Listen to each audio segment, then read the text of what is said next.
Good afternoon, everyone. Good afternoon, and welcome to another edition of Power to the People. And I am your host again for the second week, University District Councilman Rashid N.C. Wyatt.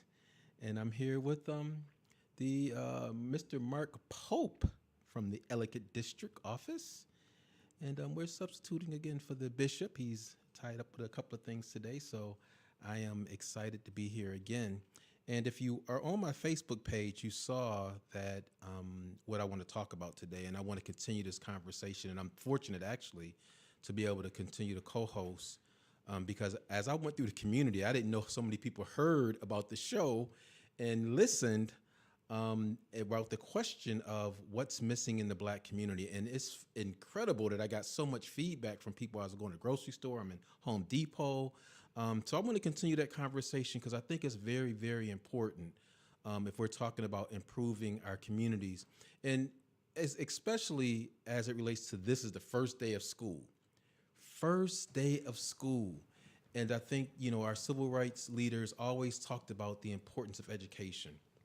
And I think that I'm so grateful for Dr. Williams and her being from Buffalo and knowing the struggles of our Black and brown communities.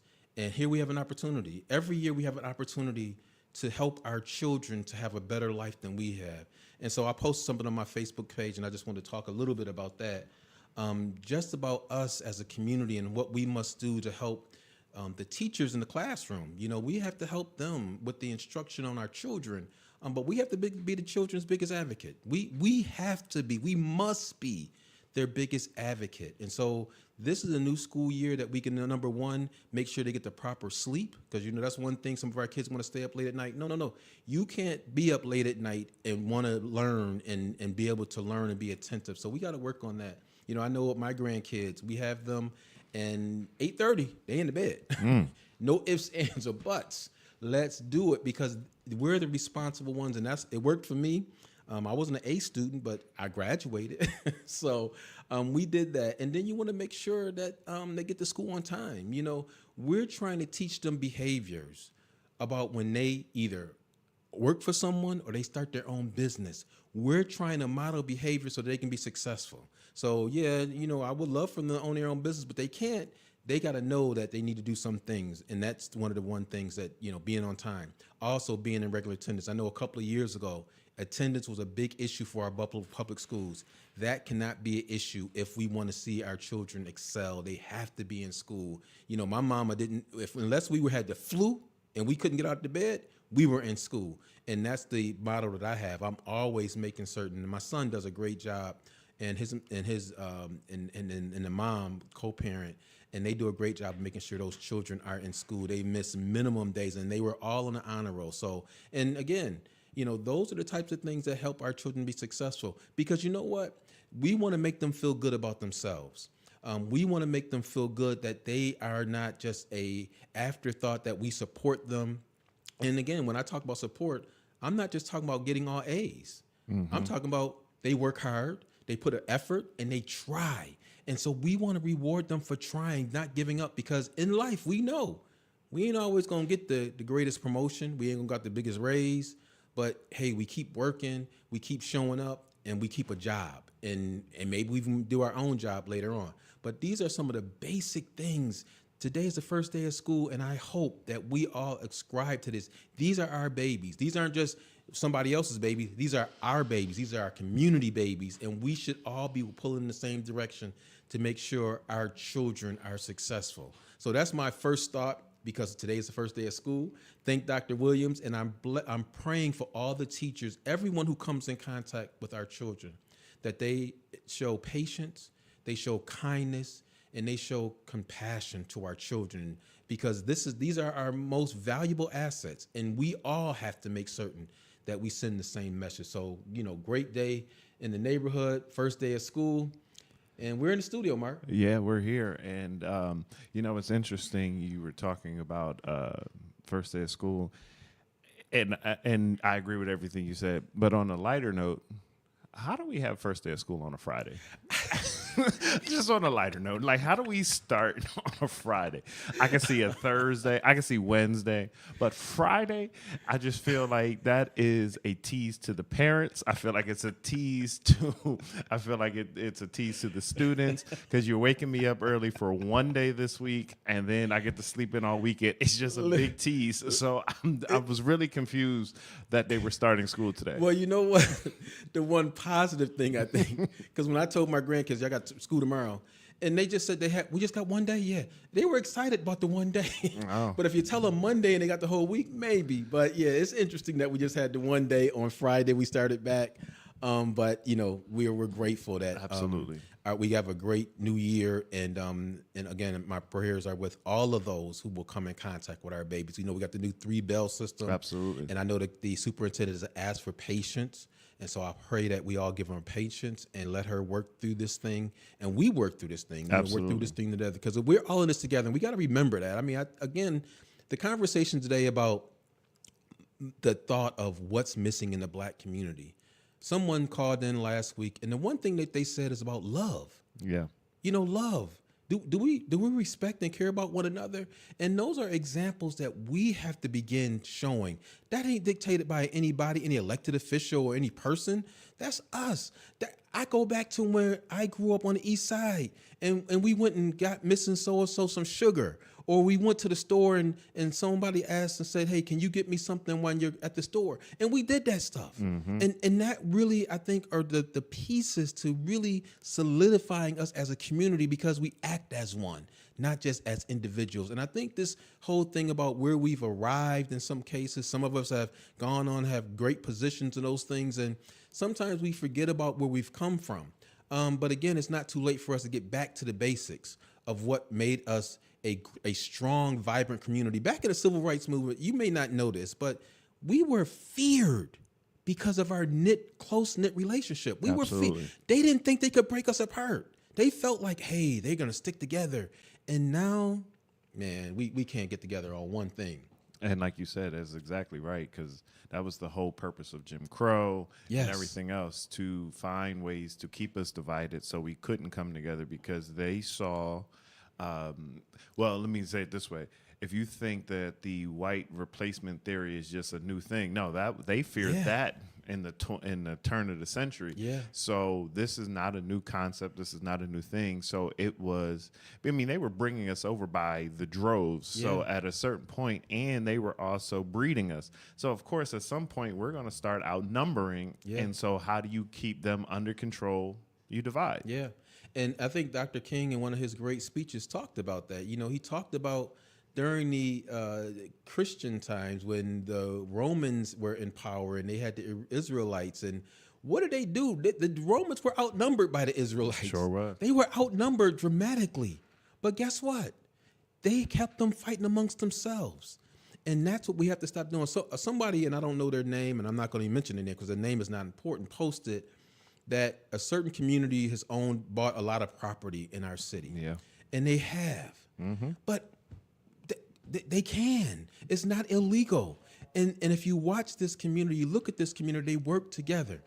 And that's the one thing that I hope that we can start having this dialogue and conversation about what is missing in the Black community?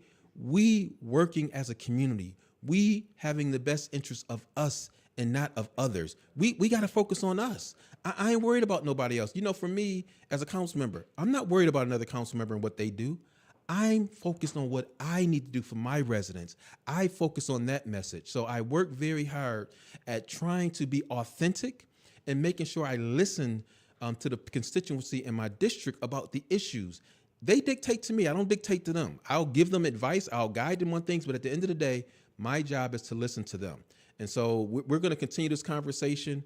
I am setting up a forum for us to have a conversation to continue this question. What is missing in the Black community?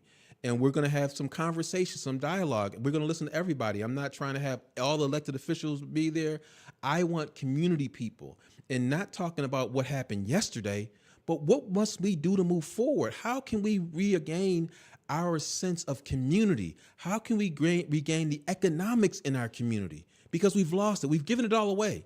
And it's not one person's fault. It's just a cycle of things that have happened, but we have to do better. And that's why we're going to have this conversation. We have a caller in the air, and we have the esteemed planner and administrator and doctor, Mr. Taylor. Dr. Taylor, how you doing today?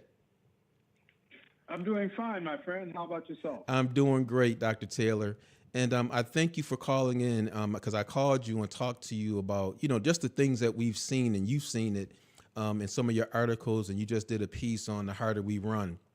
And it really kind of was an indictment of what hasn't happened in our community. But part of it, too, is what we haven't done as community people to make things happen. So I just want you to talk about the question, what's missing in the Black community, and what your feelings are on that. I think the hard reality that we face is that we do not understand fully and completely the challenges that we're facing. We have not yet identified root causes of the challenges faced by African Americans, and we tend to mimic white supremacy in our thoughts and our strategies on how we build and develop our community. So let me hit on those two thoughts. We have not identified root problems. We tend to mimic white supremacist strategies for redeveloping our community. And I would like to add one other element. There's differences of opinion on how we grow and develop our community. Mm-hmm. Our elected officials and people in political power, as a group, not singling out any one individual, mm-hmm. but as a group, have one idea about how we go about developing our community. And many other people have another idea.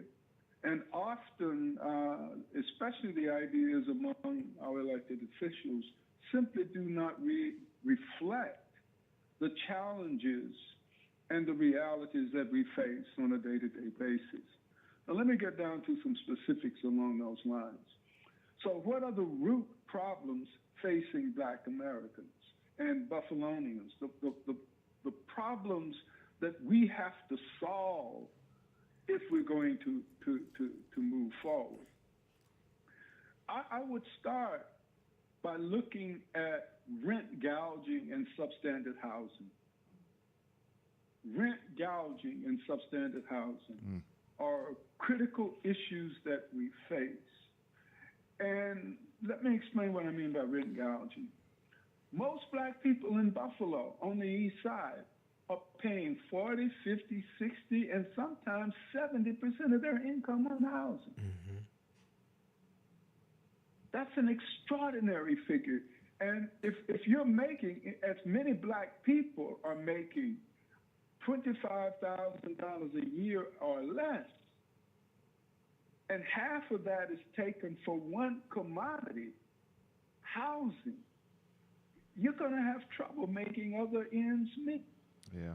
Because of the rates of rental expenses are so high, eviction is epidemic on the Buffalo's east side. Mm-hmm. It's epidemic. And when people are evicted, they are assigned now to the worst housing in the region. Because once you get that eviction black mark, it's hard to get legitimate and good apartments. And we got nothing attacking that. Substandard housing is a huge issue. And nobody has a program to deal with that. Mm-hmm. The closest thing we have a program to deal with that is this nonsense about building new houses, new apartments. Mm-hmm. We're going to build enough new apartments. That's just not true. Mm-hmm. And by that I mean to say, I've looked at the data.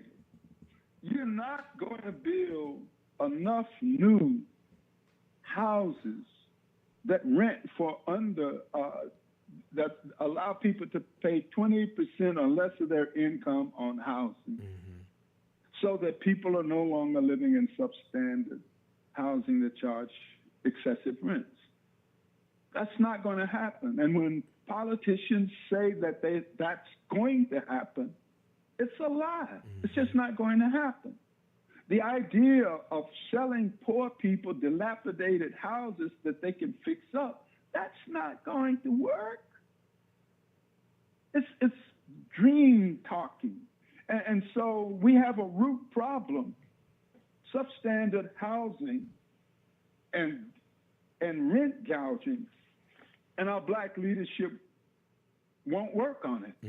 They won't even acknowledge that it exists. So that is a serious issue. And it's a serious issue because it spawns other problems and difficulties, from poor education to health-based issues. Another root problem is the dilapidated and run-down nature of the physical environment in which these houses are located. The sidewalks are atrocious. You know, Councilman, you've walked these streets. You know how bad the sidewalks are, the streets, the poor lighting. You've seen the unkept vacant lots that the city has commodified and are now selling for a profit. And so those conditions that exist inside of our neighborhoods that represent these root problems are being ignored, while at the same time, these root problems are generating a whole range of health issues among the African American population, from asthma to premature death and the like. Another root issue is our exclusion from the job market, but not just our exclusion from the job market, but even more shameful is our community has been turned into a big jobs program for white folks. Understand that the black community has now been turned into a jobs program for white business owners, or white financial interests, for the white real estate industry, and for a wide range of white workers. Let me be very specific. Let's take our African American Heritage Corridor and all of the significant things that Brother Terry Alford and others are doing down there. They're spending millions of dollars purchasing buildings and renovating and fixing buildings up. So let's ask the question, who are the contractors that get the jobs? What race do they belong to? Who are the workers that are doing all of the work? Who are the financial institutions that are getting the $1.9 million to purchase the building? Who's doing the work to renovate the buildings after they have paid for the 1.9? Who's doing the brick tucking? Who's doing the construction work? Who's doing the plastering, the plumbing, and the electrical work? White people. White people.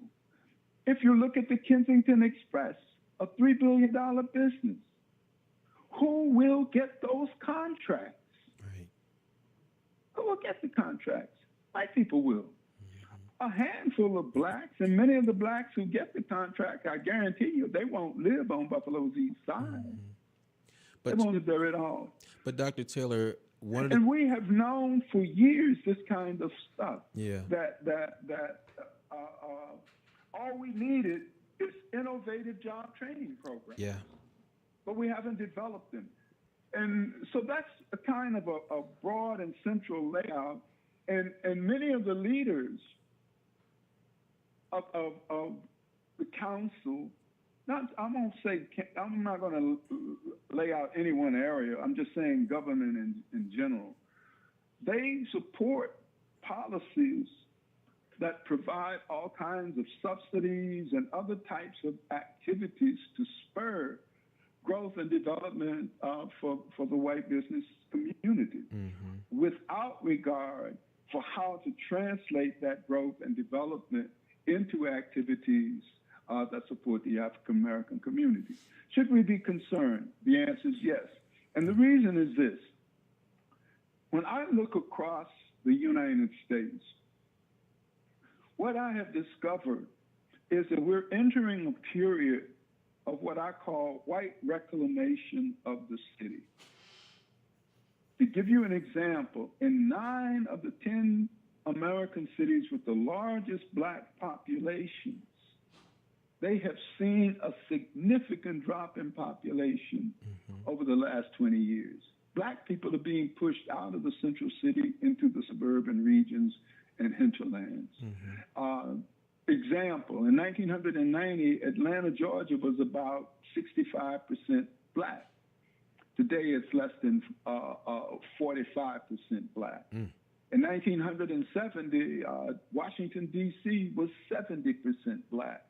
Today, it's around 42 or 43% black.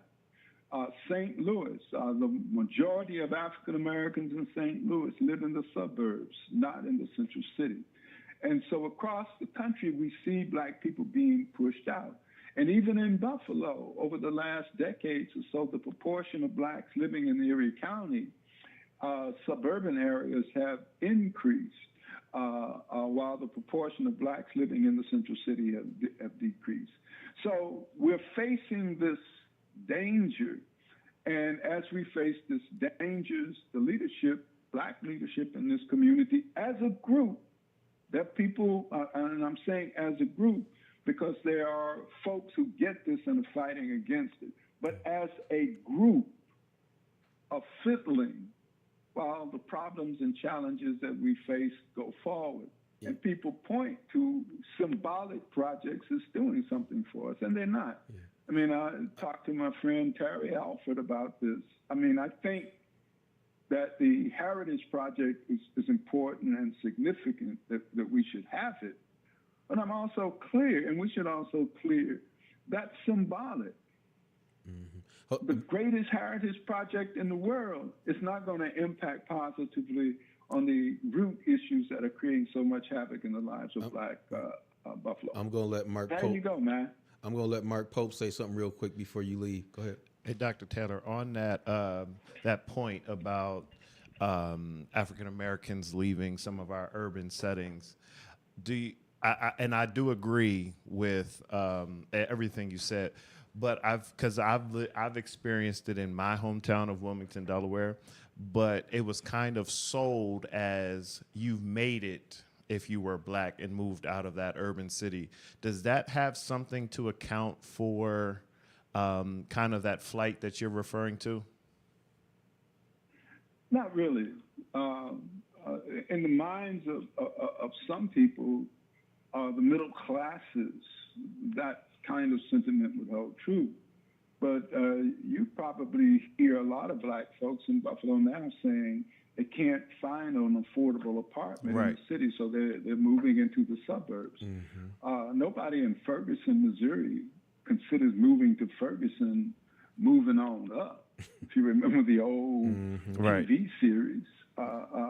So, yeah, there are middle-class blacks who view becoming suburbanized as a process of moving on up. But that's not the cohort that's making up all of these big numbers. The cohort that's making all these big numbers are the people who are being pushed out. Because what you're seeing, I mean, take a look at the Fruit Belt and those big apartments that are going on where Promise Neighborhoods used to be. The Michigan Avenue apartments right there on the corner of Michigan and Beth Street. As the dynamic that we see occurring is that whenever developers believe that prices can be raised, they will do that. And as rents go up, And as property values go up, because the opportunity to flip value from low to high increases, those are the types of things that they're going to do. And that pattern of development is going to push black people out of the city. And we see it occurring in every single space Yeah. in Buffalo. And right now, we see more than $3 billion being invested on Buffalo's east side. And I definitely. But the kind of go ahead. And I was going to say, I definitely agree with you, because you can keep building affordable and workforce housing is completely different than low income housing. And I think the faster we understand that, like you said, the more we can grasp it, because even the language we're using, workforce housing, affordable housing, Right. low income housing. The reality is that it's a decisively American thing Yep. to turn housing into a commodity. Yep. Let me give you an example. In Vienna, one of the greatest cities in the world, the average person pays about 8% of their income on housing. Wow. Understand that, 8%. And this idea that housing is something that that realtors are supposed to make a lot of money off of, that's nothing normal about that. That's nothing normal about that. That's a policy choice that people have made who wish to make money regardless of its impact on housing. In many parts of the world, most people live in social housing. Right. Right. But we've demonized that, and then we've demonized affordable housing that is legitimately affordable. Oh, well, that's low-income housing for very, very poor people. Yeah. We hate that. No, you don't hate that. You've been bamboozled. You've been Right. Run them up, led astray. As Malcolm X would say. That's what he said.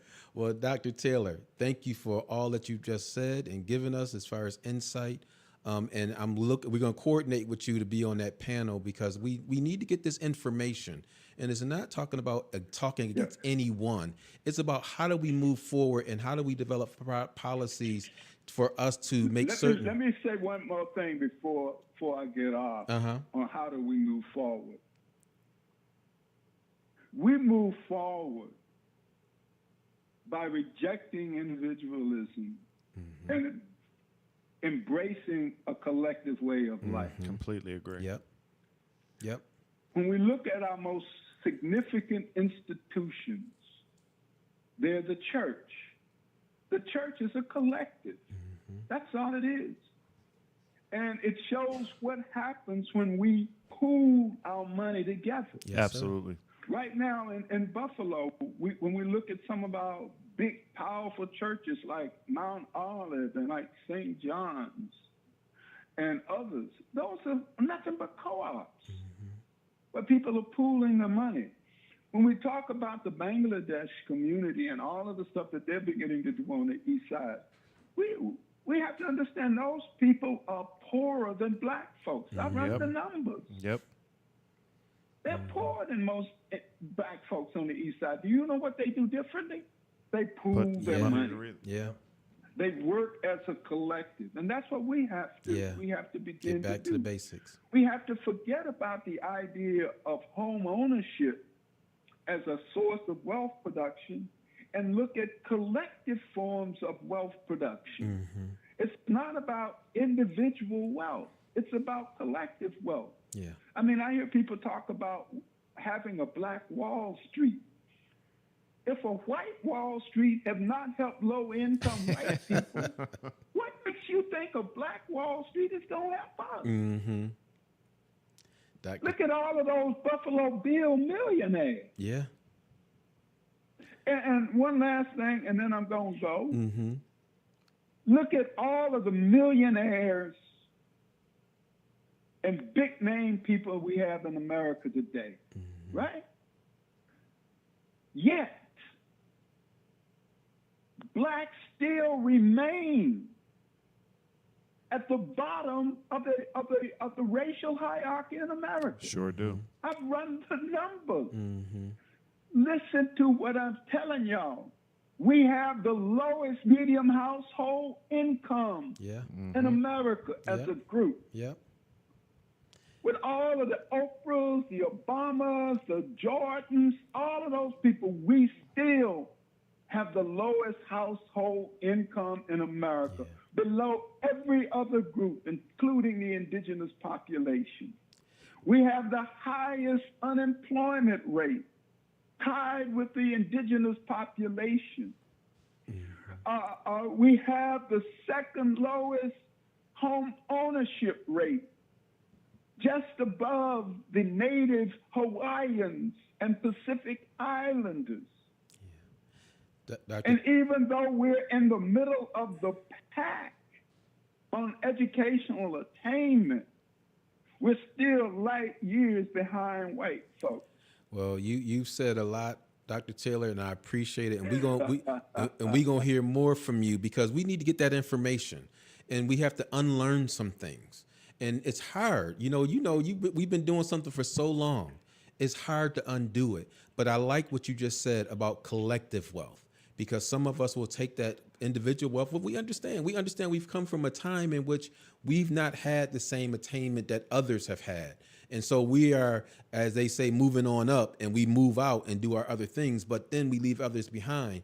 But if we're going to change our community, if we're going to empower ourselves, we have to start looking at how do we pool our resources regarding the economics, because it ain't against nobody. It's about us. How do we improve our condition? Because nobody cares about us more than we do, but we have to show it. So I thank you for the conversation and really appreciate you, Dr. Taylor. Okay, you guys and gals, take care. All right. And God bless. Bless you, man. All right, we're going to go to commercial. We'll be right back for this continued conversation on what's missing in the Black community. When it comes to something as personal as your clothes, you need to deal with somebody you can trust. That's why so many people turn to Hobson's Dry Cleaning, conveniently located in the heart of the community at 874 East Delavan at the corner of Wyoming. When you take your clothes to Hobson's, you can trust that they'll be ready on time. You can trust that your whites will be white. You can trust that you'll always get a fair price and service with a smile. You can even trust that you won't have to get out of your car if you don't want to. Hobson's has a drive-through window for your convenience. Trust is what it's all about at Hobson's Dry Cleaning. Hobson's Dry Cleaning, your one-stop dry cleaners serving the community for over 30 years at 874 East Delavan at the corner of Wyoming. Call 891-8298. That's 891-8298. Brian K. Lewis Funeral Home has 3 locations to serve you in Buffalo: 347 Peckham, 2258 Bailey Avenue, and Providence Memorial Chapel at 1275 Sycamore. Brian K. Lewis Funeral Homes offers traditional services, and they have services for all faiths. And at Brian K. Lewis Funeral Homes, they have air-conditioned parlors and chapels. Financing is available, as is limousine service. At those difficult moments in your life, Brian K. Lewis Funeral Homes is available where you are with counseling services. Call toll-free 877-885-7734. That's 877-885-7734. Or locally, 845-5545. Brian K. Lewis Funeral Homes. We are here to serve you, here to serve this present age. Call today, toll-free, 877-885-7734. Or email info@brianklewisfuneralhome.com.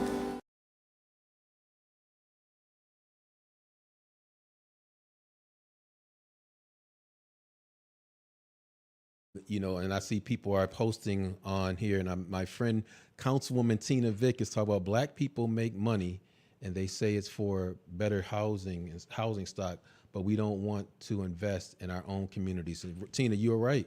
I think if we went back and looked at how our communities looked, I remember growing up on the east side on Girard Street, Northampton, all the businesses that were on Fillmore. I think about Jim Bell's, I think about Maddie's, I think about the barbershops. We had businesses. We had a lot of business on Jefferson. We got to get back to that, where we're supporting those businesses in our community, because they develop jobs. Small business is the engine for America. It ain't large business. It's small business. Well, and I think the only other struggle really is that, when you create these expressways and that take people out of your neighborhoods, because it's all about how do you get people in and out the city, and it goes back to what Dr. Taylor said. It's that flight, and because now we see it as, how do I get back to the suburbs as fast as possible because I've made it. So you're not stopping down Jefferson. You're not stopping at these businesses. But it's now you have to be more mindful and purposeful to support Black businesses. And like I said, we are our own worst critics. Yeah. Like I said, we talk about it on the show all the time. You can have bad experience at Walmart, McDonald's, Wendy's, any of these other places, and you'll still go back next week. Yeah. But you get a bad experience in a Black-owned business, and now it's on Facebook, it's all over the place, and you're running them down. And it just could have really been an employee who had a bad day.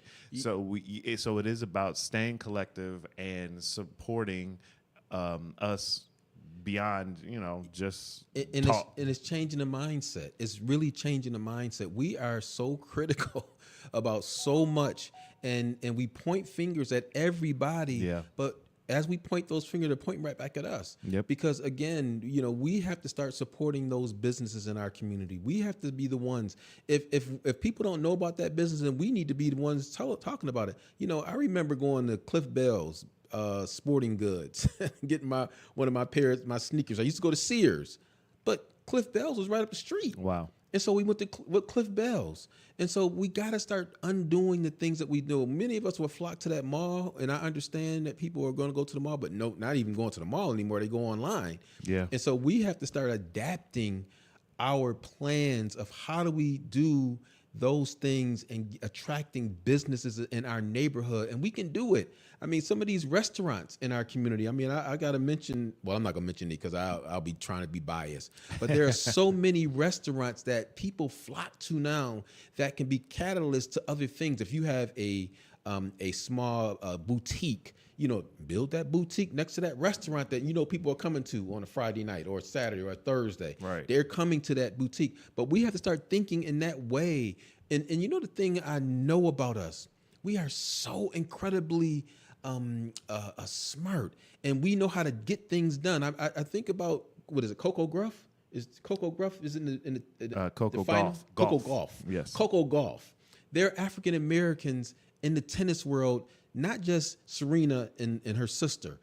We change the game when we get involved, Absolutely. but we have to be changing the game at a higher level in this arena as it relates to our communities. How do we start beginning to develop the economics?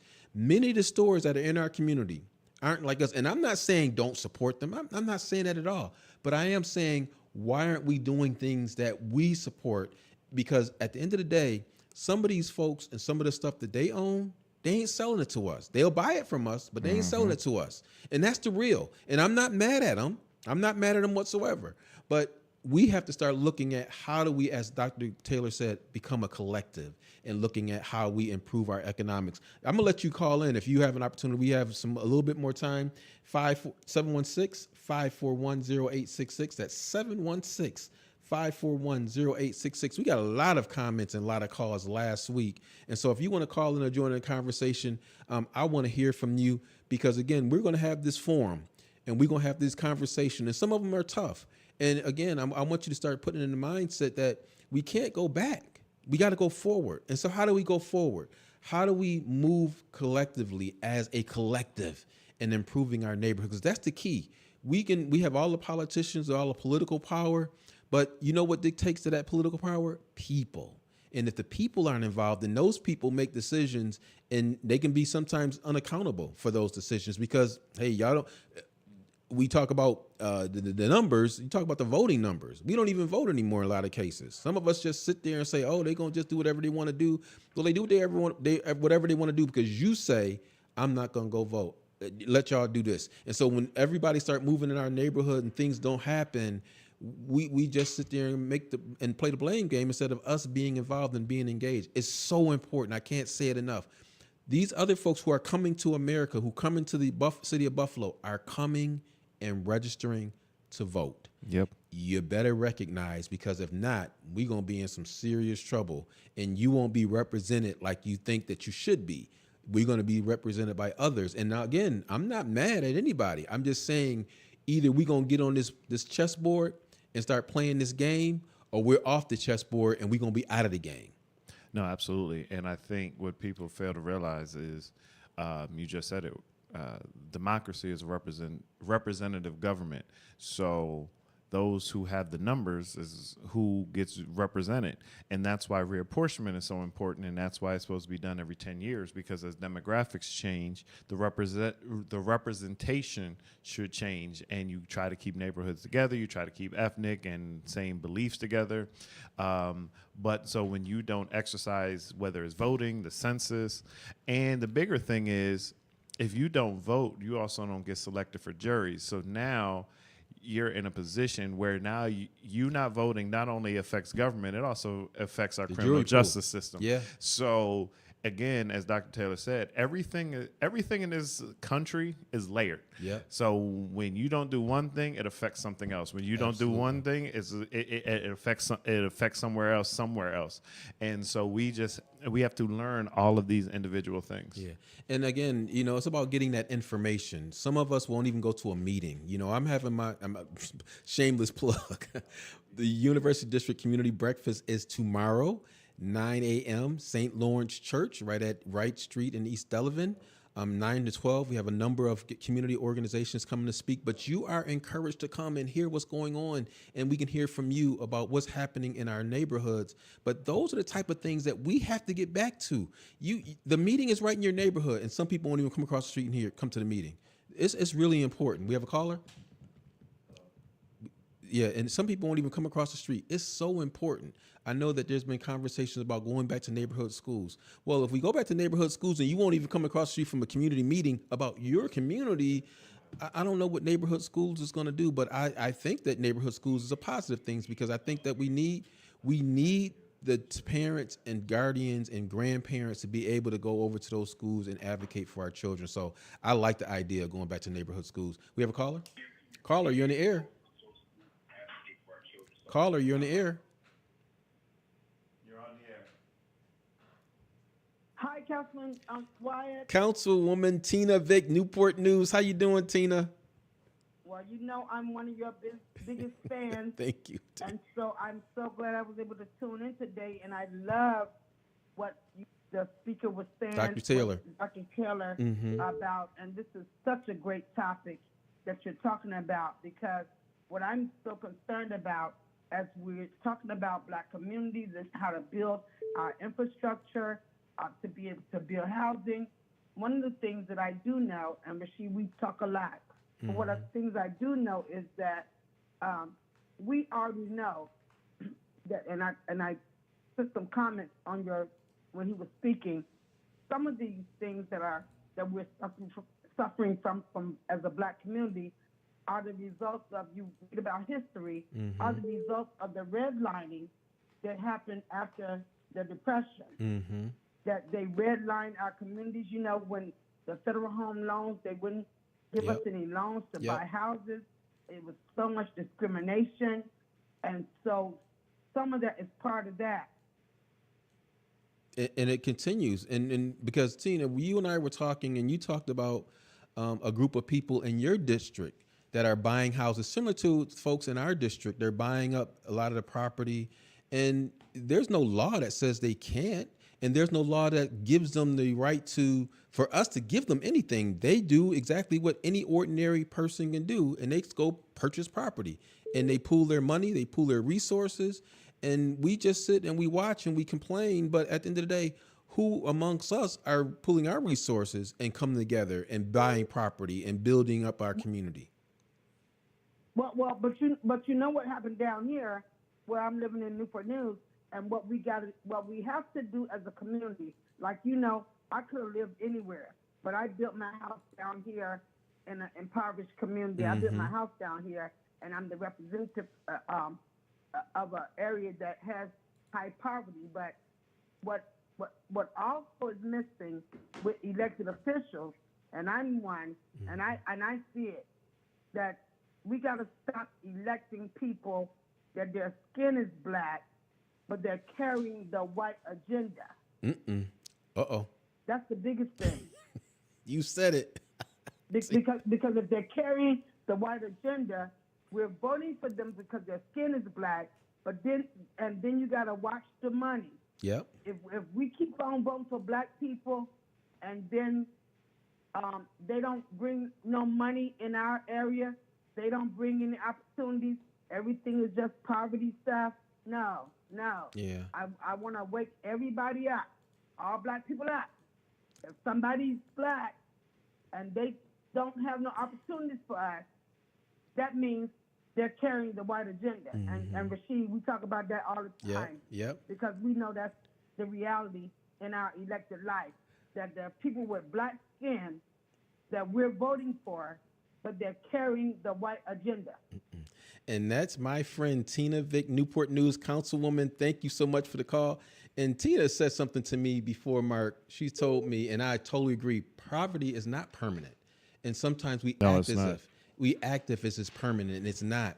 We can learn some things to bring ourselves out of poverty. And we should know that. Many of us know that. If you're black and brown, we know how we've had to come up on the rough side of the mountain, dealing with a whole lot of issues, discrimination, low opportunities, low education, not great things that are happening in our neighborhoods. You know, all those things happen have helped us or hurt us, but still many of us still have risen. And I think Dr. Tanja Williams, she came from the East Side just like I did. And look, she's the superintendent of schools.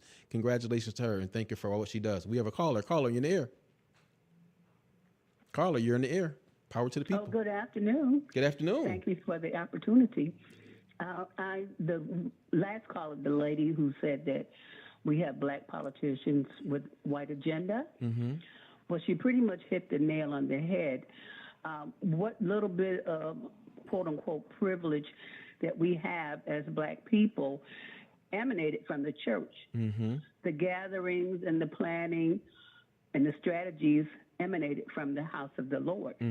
However, it's been so commercialized that now when the churches at the end of the Sunday morning service plump all their money into the banks that they can't barely get loans from, we don't have many churches, seemingly, who don't have chodos. It would seem that more churches would have chodos so that they can do the housing. So what's a chodo? You can explain that because most people don't know what a chodo is. That's an opportunity for a not-for-profit organization such as the church or someplace like maybe a CAO that we have in the city, as this given the ramifications, the legal permission to do housing, to build a house or housing. And so because we're so disconnected and we're not cohesive and we're not consistent, we sing the same song every time we come together and we do the same thing over and over again. I think black people are more prejudiced against each other than any other group are against us. Okay. Well, thank you. God bless. That's all I wanted to say. Thank you for your comment. Thank you for the call. And, Mark, she ain't wrong because how we can be. She's definitely as black folk, we can be so critical and judgmental. And, we are on the outside looking in on so many things. We should not be that way. There's so much that we can do. And it's not about finger pointing or name calling. It really is about how do we move forward? How do we organize? How do we get together? How do we get on the same sheet of music? And I think Dr. Taylor hit the nail on the head. I think it starts with our churches. I think those are conversations that we have to have with our churches about what we can do, because you're right. The economics don't always hold in our favor because we have to go to these banks, that red line and all those type of things. But we can do for ourselves, but we got to be willing to come together and do so. Caller, you're on the air. Power to the people. Yeah, bless your love, family. How are you doing? I'm doing great, Brother Kamal. How you doing? I'm thankful for another day God has blessed me to see. Yes, sir. I think you gentlemen are doing a great job holding the post, and even when the head is there, you do a great job. Thanks. So continue the good work and the great works that you do for yourselves and for the community. So for me, what's missing in the community, as most people have already said, is unity. I enjoyed Dr. Taylor's presentation. I always enjoy his presentation and his research, and will do a lot by paying attention to Dr. Taylor. But I think we also don't have a good defense mechanism for the community if we have a community. Mm-hmm. When the community is under assault, we don't have an effective method to address those assaults. Yep. And the assaults don't always come as blatant and as obvious as 514. Mm-hmm. Sometimes they come in the forms of people can work in the city, but you can't work in the suburbs for governmental agencies. That's an assault. When rents go up 300%, 200% in 2 or 3 years, that's an assault. And we have no effective methods to counter those assaults. And sometimes we don't even recognize them as assaults.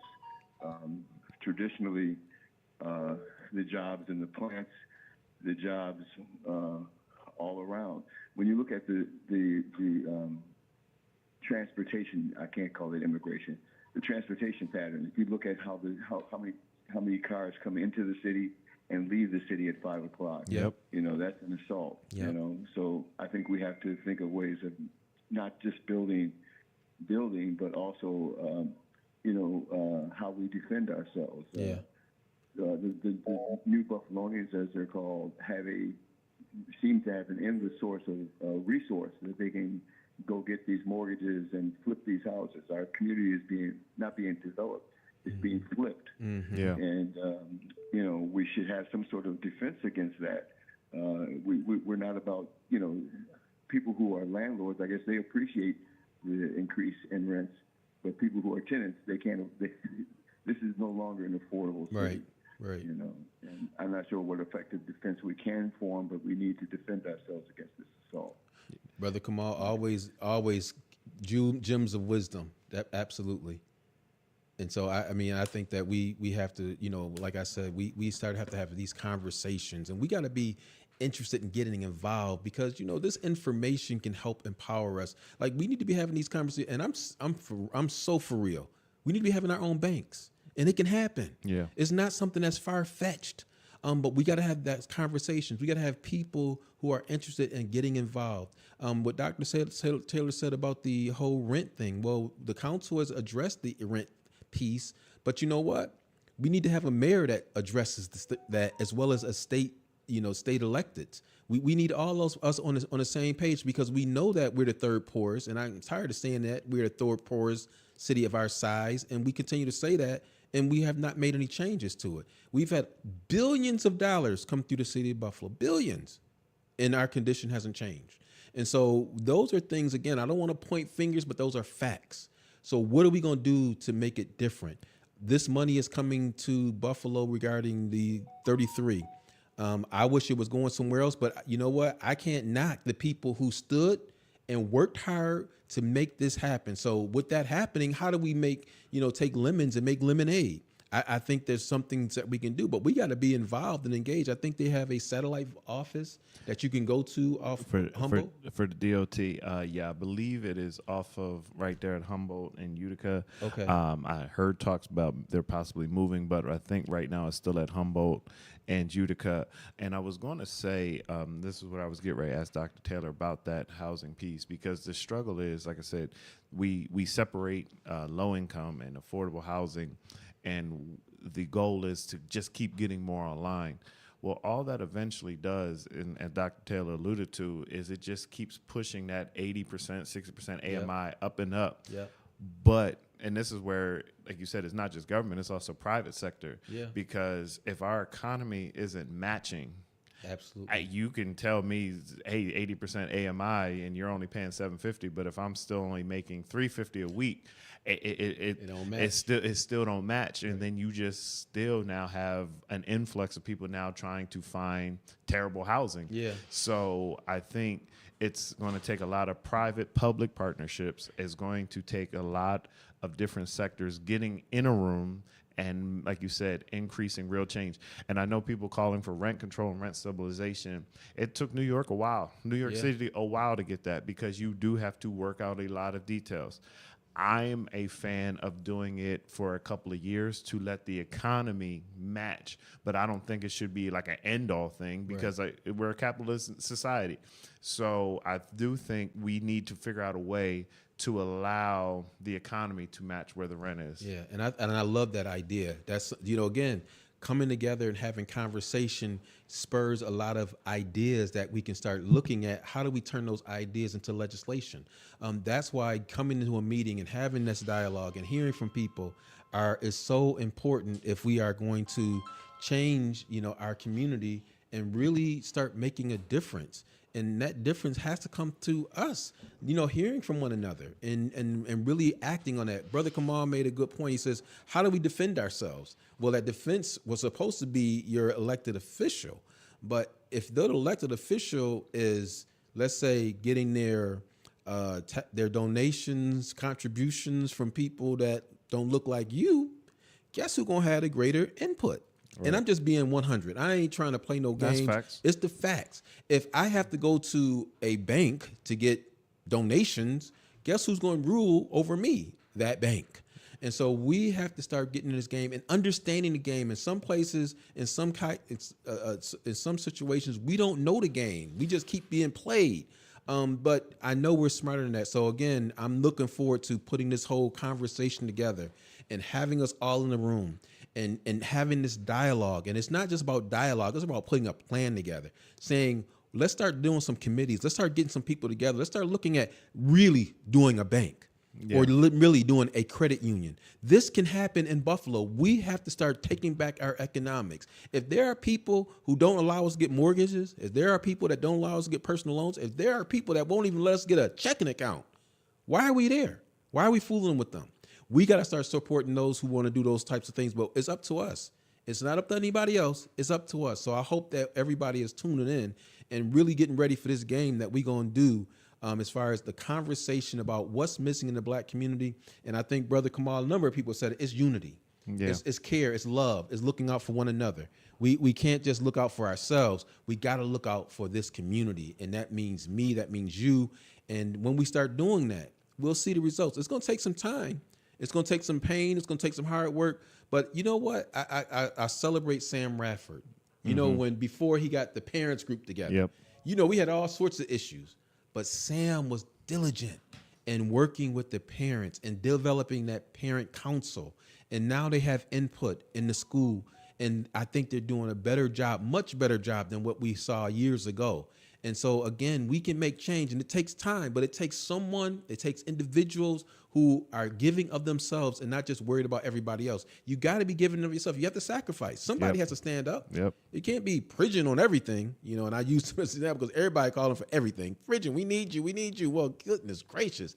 The man is wore down. He needs a break. It's time for him to retire. But we can make this difference. But again, I think everybody who called in for this, because I think we have to sign off now, right? Yep. Hey, speaking of unity, and taking care of our communities, thank our sponsors, Hobson's, the Doctor of Dry Cleaning, 874 East Delavan. Please support. They have supported this show for a long time. A long time. And it began because of Dr. Hobson. Yeah, and in your hour of need, Brian K. Lewis Funeral Home, 3 locations to serve you, 347 Peckham, 2528 Bailey, and Providence Funeral Home, and you have the list of the families they've served. Yes, I want to thank for the Champ Ahmed family, the Selena Ripa family, and the Christina Parks family served in their time of need. Hey, Brian K. Lewis. So we are back next week, live and in full effect. So until then, power to the people.